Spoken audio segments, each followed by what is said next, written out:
Igreja do Senhor. Abramos as nossas Bíblias na primeira carta de Pedro, capítulo 2. Nós iremos dar continuidade à nossa série de estudos, de exposições, nesta carta tão instrutiva, tão abençoadora.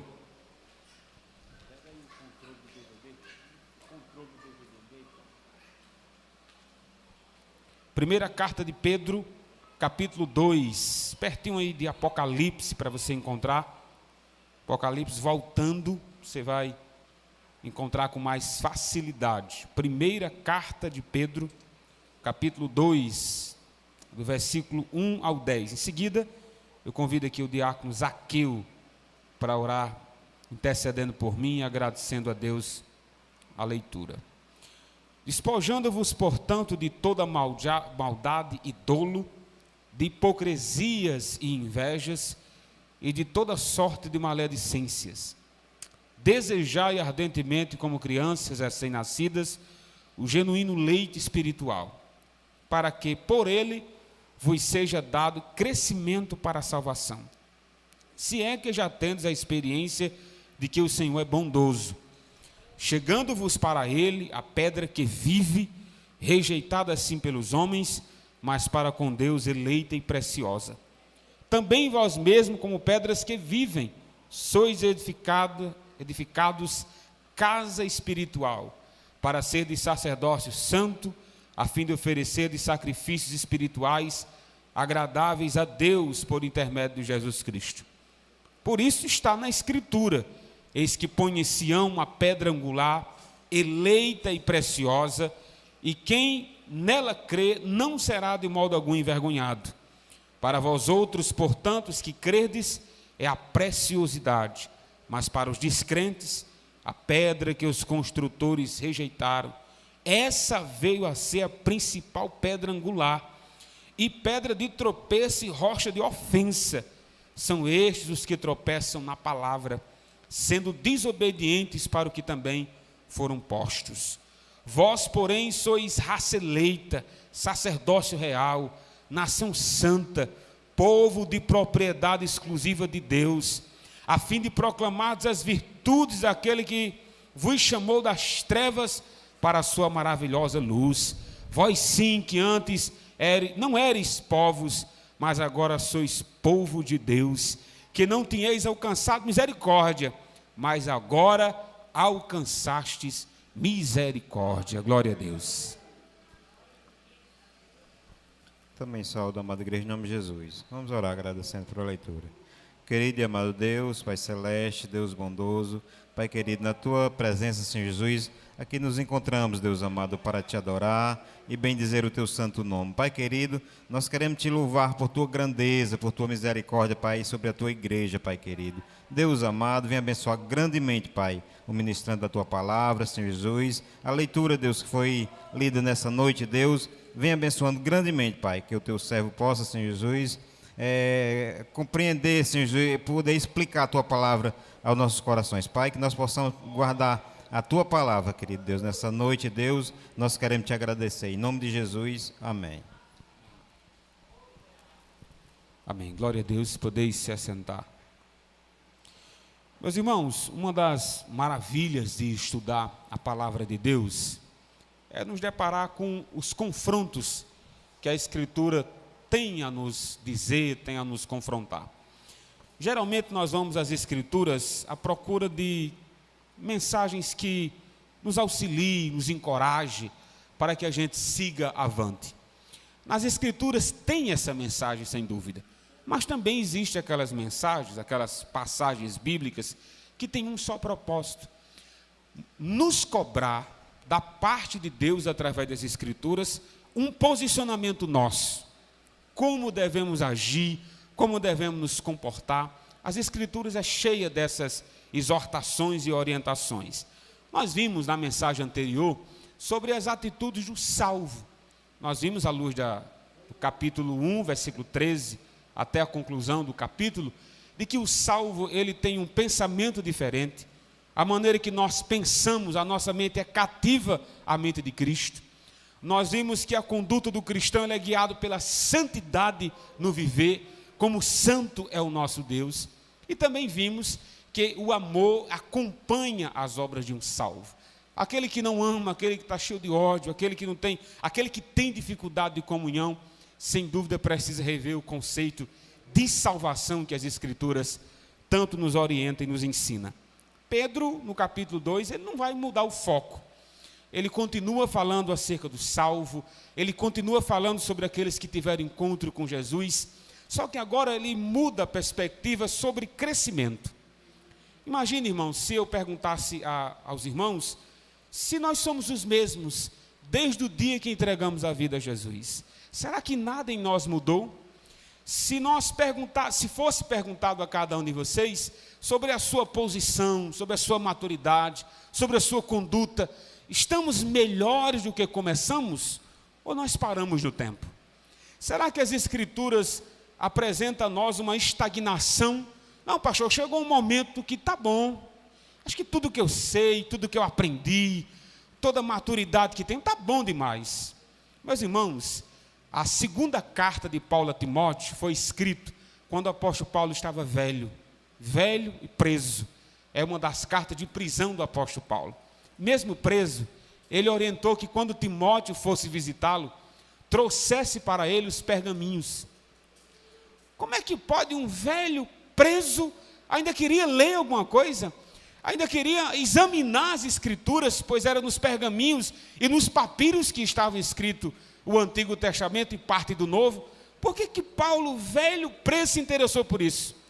Porque ele sabia, meus irmãos, que quanto mais se pode crescer na graça de Deus, quanto mais você pode amadurecer, quanto mais você puder aprofundar-se na grandeza de Deus, no conhecimento de Deus, melhor. Nunca, meus irmãos, nós podemos dizer em vida, tá bom, tudo que eu sei já tá bom. Não, meus irmãos, nós sempre podemos aprender mais de Deus. Deus apresenta-se a nós como um oceano, que quando nós mergulhamos e queremos aprofundar, sempre teremos mais a conhecer. Como bem disse o profeta Oséias, conheçamos e prossigamos em conhecer o Senhor. Glória a Deus. Não há um nível de conhecimento que você não precise, que nós não precisemos aprender mais. E a pergunta é essa: o que fazer para continuar crescendo? Quais as verdades que nos ajudam a entender esse crescimento? Quais posições tomar? Que atitudes tomar para que a gente continue tendo um crescimento saudável? Que nós sejamos hoje melhor do que fomos ontem. E amanhã, melhor do que fomos hoje. O crescimento é contínuo até a volta de Jesus ou o arrebatamento da sua igreja. Vejamos à luz aí do capítulo 2, se você puder acompanhar. A primeira ação, pelo menos a primeira orientação do apóstolo Pedro aos amados irmãos que estavam na dispersão, sobre o que nos ajuda ao crescimento saudável que todo cristão deve ter. Primeiro está aí no versículo 1, ele fala sobre despojamento da velha criatura. Ele diz: despojando-vos, portanto, de toda maldade e dolo, de hipocrisia e invejas, e de toda sorte de maledicências. Pedro começa falando sobre o despojamento. O que é despojar? Despojar é despir-se. É tirar uns trajes, meus irmãos, que não condiz mais com o Cristo que nós servimos. É uma roupa, é uma vestimenta que não acompanha mais o salvo. Aí Pedro está dizendo: irmãos, olha, agora nós somos de Jesus, agora nós pertencemos a Ele, a nossa vida é outra. Então a maneira que nós trilharmos desse mundo tem que começar com esse despojamento. Abra mão disso, jogue fora. Mas abre mão de quê? Aí ele diz: jogue fora. Tire isso que está sobre você. Ele diz: toda maldade e dolo. Aquela maldade intrínseca, meus irmãos, no âmago, no coração do homem, quando está longe de Deus. Não condiz mais com o viver cristão, não casa mais com o cristão, o olho por olho, dentro por dentro. Houve um tempo que talvez você sim resolvia todas as coisas na base, no aqui e no agora. Tudo podia ser levado a ferro e fogo. Agora não mais. Agora nós somos de Cristo. Agora a maldade e o dolo, a intenção de fazer a maldade, não acompanha mais o salvo.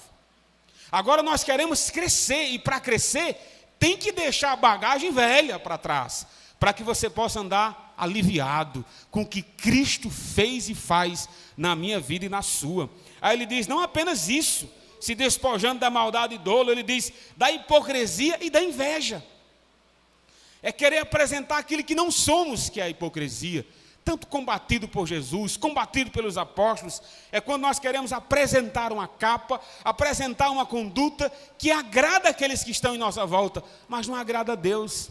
Lembrando que a hipocrisia é colocar uma máscara e dizer assim, olha, está tudo bem, esse sou eu, sendo que Deus nos conhece por dentro e por fora.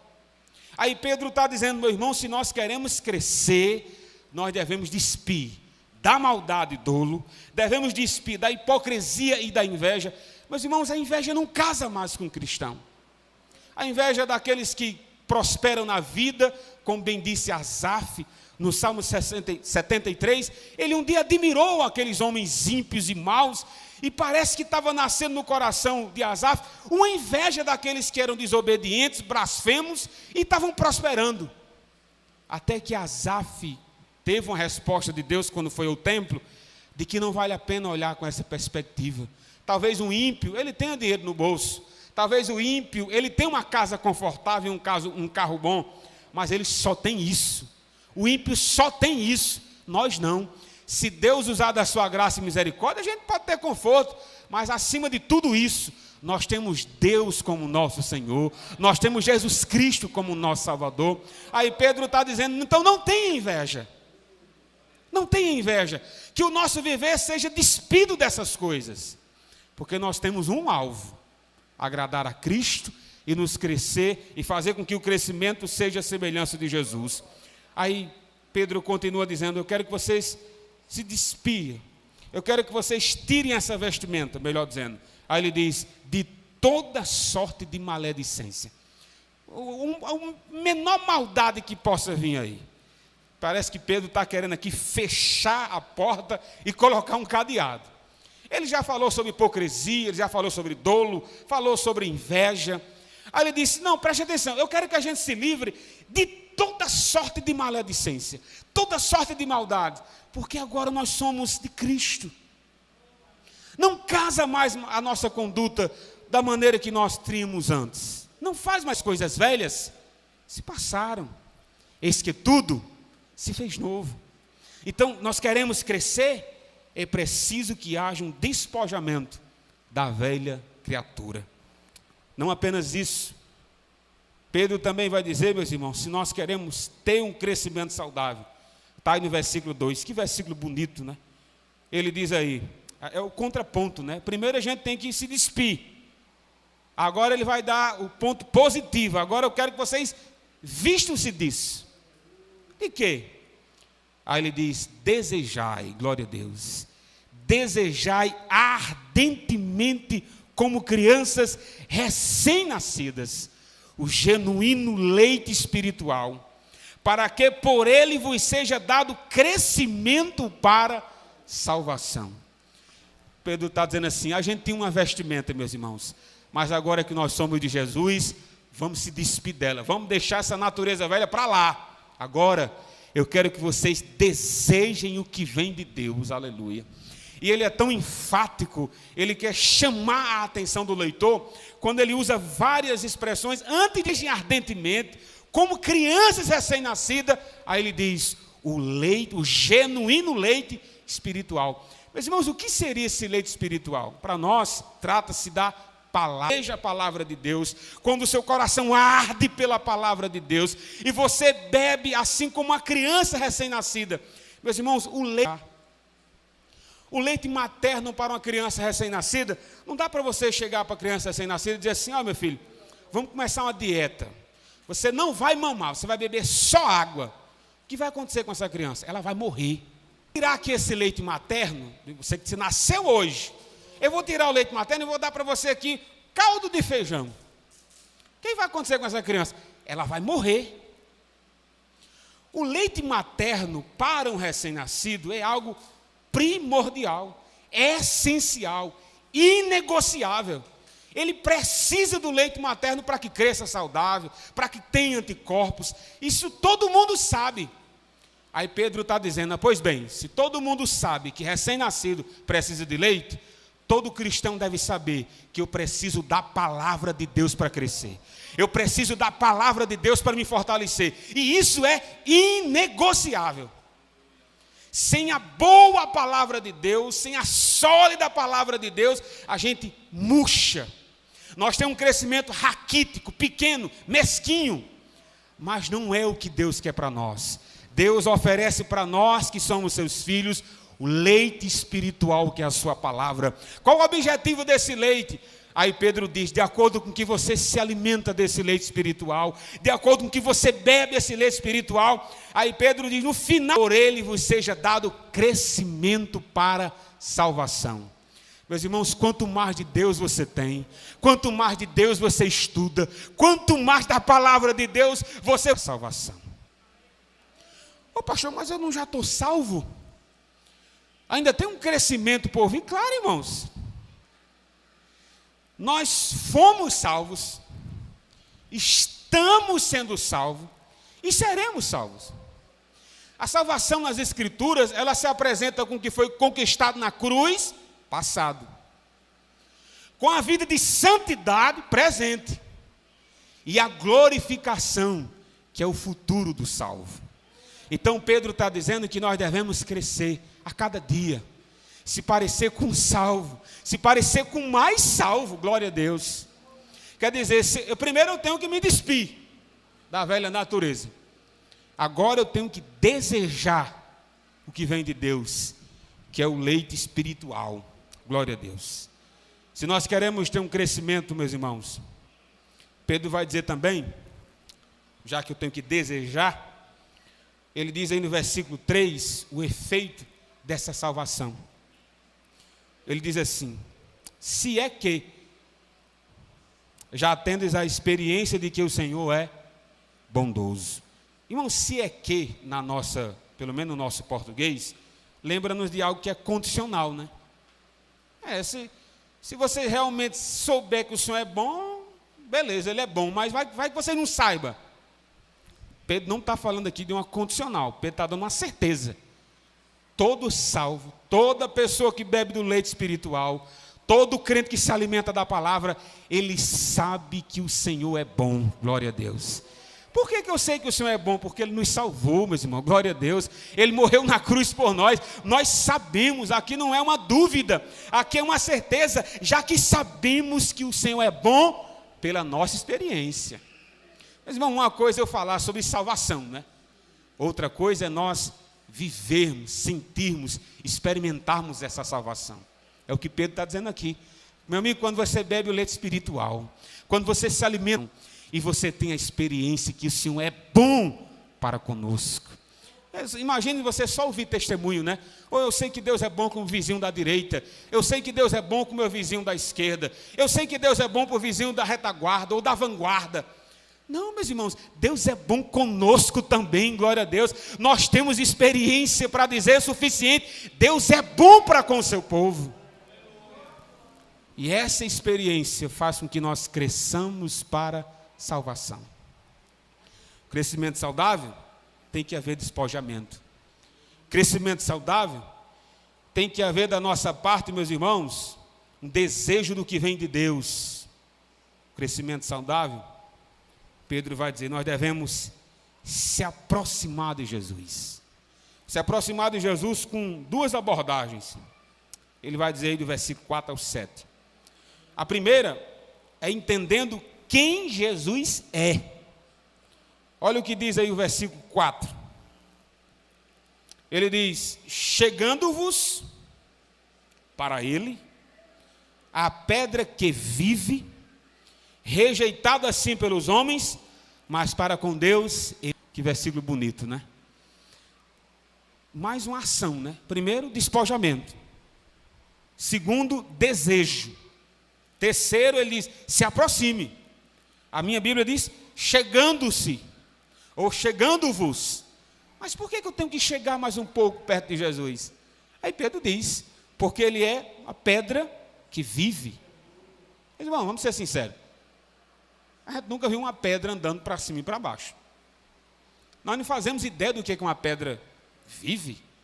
Nós sabemos o que é uma planta que cresce, uma criança que se torna adulto, mas uma pedra que vive? Isso é uma coisa que dá um nó na cabeça. Como assim? Pedro não está falando de pedra como a gente sabe o que é pedra, né? Pedro está falando aqui de construção. E há uma linguagem na construção que você sabe o que é uma casa em construção e uma construção abandonada, ou não? Sabe? Você passa aqui e está a metade da casa. Metade da casa. Você diz, rapaz, estão construindo. Você vê o pedreiro, você vê o servente. Então você vai dizer que essa casa está sendo construída. Isso é uma linguagem para dizer, para a construção, que ela está viva, está ativa. Mas a mesma linguagem pode ser dita numa casa que está parada. Você passa naquela casa, olha e vê só a metade da casa. Aí passa um dia, passa dois, passa um mês, passa dois. Qual é a linguagem que a gente usa para essa casa? Essa construção está parada. Então, quando Pedro diz que Jesus é uma pedra que vive, Pedro está dizendo que Cristo é uma construção contínua. Ele é uma construção que cresce. E como é que essa construção cresce? Como é que essa pedra viva apresenta-se como algo que está crescendo a cada dia? Meus irmãos, venhamos e convenhamos, Cristo é uma pedra que vive porque nós estamos construídos sobre ela. E amanhã? Amanhã é seu filho também construído sobre Jesus. E depois? Amanhã pode ser seu neto, pode ser seu vizinho. É a igreja do Senhor que cresce a cada dia. E Cristo é a pedra angular. Cristo é a pedra principal, é o fundamento dessa construção, e que cada crente que é salvo, que cada irmão que é salvo, essa construção vai crescendo. Pastor, e quando é que para essa construção? Para no céu. Glória a Deus, para no céu. Então Pedro diz, é uma pedra vive, rejeitada pelos homens, para Deus, eleita e preciosa. Olha o que diz aí o versículo 6. A gente precisa saber disso. Nos aproximar entendendo que Jesus é tudo isso. Jesus também foi uma pedra profetizada. Como é? Olha o que diz o versículo 6. Por isso está na Escritura: eis que põe em Sião uma pedra angular. O que é pedra angular? Uma pedra principal, indispensável. Aí ele diz, eleita e preciosa, e quem nela crê não será de modo algum envergonhado. Isso foi uma profecia, meus irmãos, lá no Antigo Testamento. Quem fez essa profecia aqui, está lá no livro nos Salmos, capítulo 118, versículo 22. Como assim, pastor? Cristo era uma pedra que estava por vir, principal, mas essa pedra foi profetizada, e tem mais, e de acordo com aqueles que criam na construção que é Cristo, no fundamento que é Jesus, de modo nenhum serão envergonhados. Vamos ser sinceros, irmãos. Quando o cristianismo começou, quem é que dava crédito àqueles pescadores, né? Quem é que dava crédito naqueles pescadores lá da Galileia? Ninguém. Estavam falando de um tal de Jesus, um tal de Cristo. Foi uma pedra rejeitada, irmãos. Mas Paulo disse assim, eu não me envergonho do Evangelho, porque é poder de Deus para todo aquele que crê. Havia uma profecia no livro dos Salmos 118, que eu acabei de dizer, que dizia assim, que nós não seremos envergonhados. Todo aquele que crê em Cristo, meus irmãos, vale a pena. É o que Pedro está dizendo, vale a pena. Cristo foi uma pedra profetizada, não apenas isso. Para nós, que pedra é essa? Ele diz no versículo 7, mesmo no início do 7. Para vós outros, portanto, ela é uma pedra o quê? Aos que credes, uma pedra é a preciosidade. Preste atenção, meus irmãos, que preciosidade é a mesma palavra que Pedro usa em relação a Jesus, em relação a Deus. No versículo 4, final do versículo 4, em relação a essa pedra, ela é eleita e preciosa para Deus. No início do versículo 7, ela é uma pedra preciosa para nós. O que isso nos diz? Isso nos diz que o que é precioso aos olhos de Deus é precioso aos nossos olhos. O que é importante para Deus é importante para nós. O que é fundamental para Deus é fundamental para nós. Dizer que Cristo é uma pedra edificada, Cristo é uma pedra eleita e preciosa, tem que ter valor para nós. toda essa linguagem de Pedro só tem um propósito: ver que a gente cresça. Ver da parte de Deus o nosso amadurecimento, o nosso crescimento. Nós devemos nos aproximar de Cristo, sabendo que Ele é uma pedra viva, eleita, preciosa. Não nos envergonhamos dessa pedra que foi rejeitada. O que essa pedra, o que essa edificação por Cristo fez por nós? Ele diz no versículo 5. A gente se aproxima dessa pedra, entendendo quem ela é, Cristo, e entendendo o que ela fez. Ele diz tanta coisa no versículo 5, olha só. Também vós mesmo, como pedras que vivem, Cristo não é o fundamento, o que acontece conosco? Ele diz: sois edificados, casa espiritual, para ser de sacerdócio santo, a fim de oferecer sacrifícios espirituais agradáveis a Deus, por intermédio de Jesus Cristo. O que Pedro quer dizer nesse versículo 5? Quer dizer duas coisas. Primeiro, que de acordo com que eu me aproximo dessa pedra, que é Cristo, creio nela, creio que ela é o fundamento, creio que ela é o alicerce da minha salvação. Quando eu creio nisso, eu sou edificado, eu cresço, eu sou abençoado, eu tenho salvação. Quando eu me aproximo dessa pedra, tudo que eu faço para Deus, Deus aceita. Ele não diz aqui? Sacrifícios agradáveis a Deus. Meus irmãos, se você canta: pastor, que Deus receba o meu louvor. Por que Ele vai receber seu louvor? Não, eu vigiei, eu tive um dia de santidade, Deus vai receber meu louvor porque eu sou um homem de Deus, sou uma mulher de Deus. Nada disso. Não, pastor, Deus vai receber o meu louvor, ou então a minha pregação. Por que a minha pregação é a pregação de Deus? Não, Deus vai entender que a minha mensagem ela é de Deus, porque eu confio naquilo que eu estudei, eu confio na minha capacidade. Nada disso. Os nossos louvores, as nossas pregações, as nossas ofertas, os nossos dízimos, só são agradáveis a Deus, só chegam até Deus por causa de Jesus Cristo. É o que Pedro está dizendo. Pedro está dizendo: nós fazemos sacrifícios, nós temos a nossa parte no reino de Deus, mas tudo isso é aceito e agradável por causa de Jesus. Quando você canta, meu irmão, seu louvor chega no céu por causa do sacrifício de Jesus Cristo. Quando nós pregamos fielmente a palavra de Deus, o efeito dela nos nossos corações é por causa de Jesus Cristo. Quando nós trazemos a nossa oferta e ela chega ao trono de Deus, por causa de Jesus Cristo.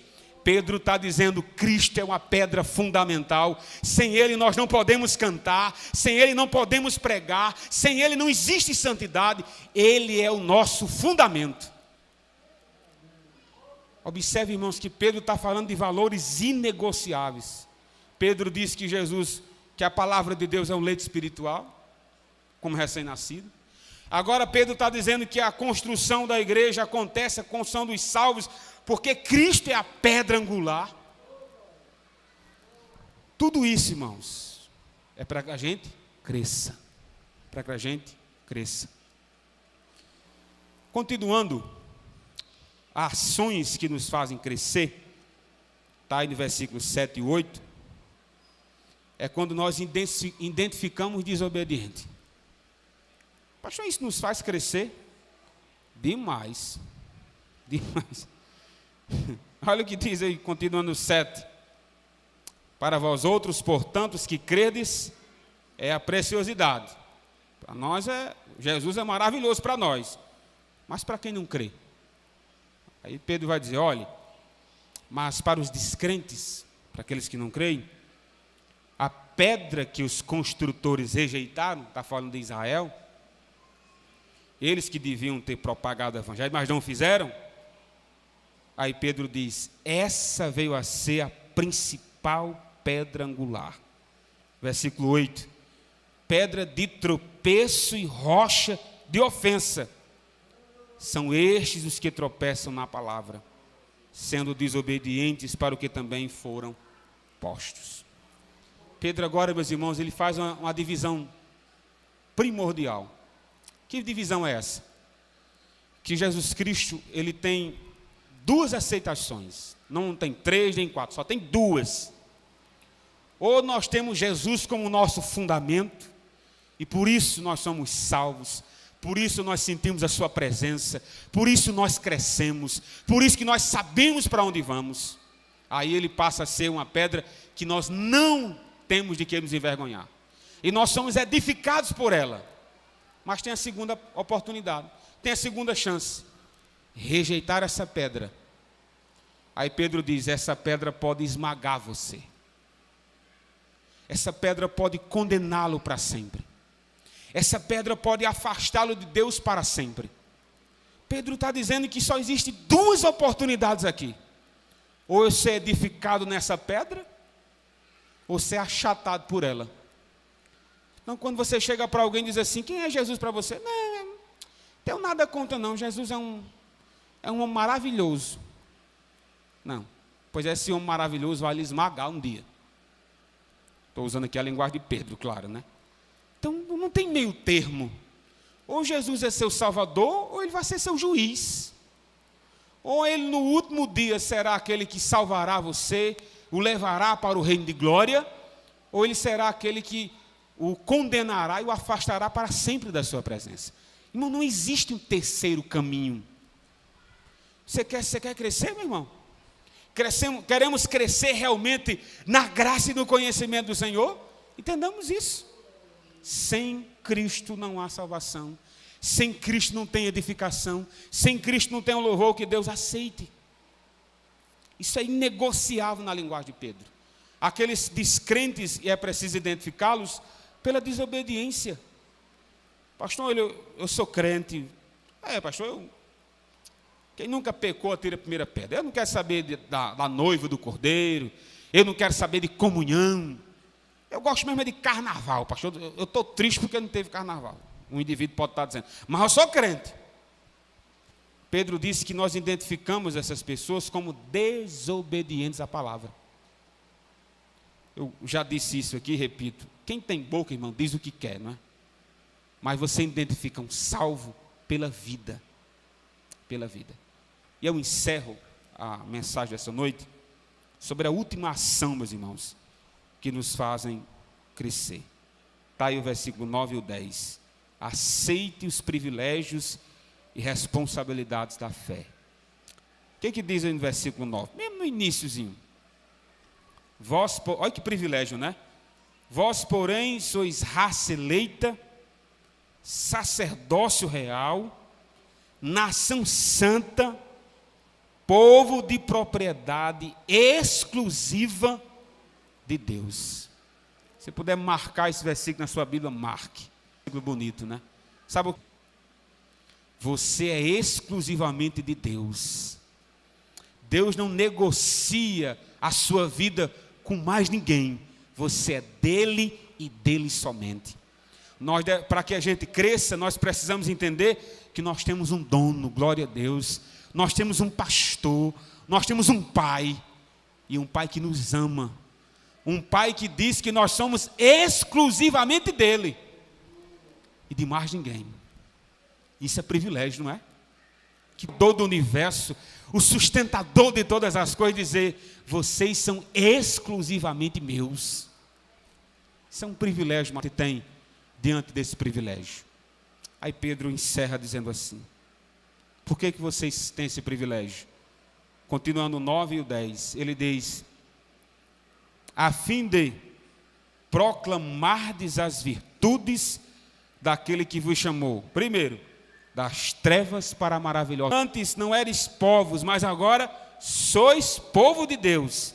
Terceiro, não tinham alcançado misericórdia, mas agora alcançastes. Sabe o que Pedro está dizendo?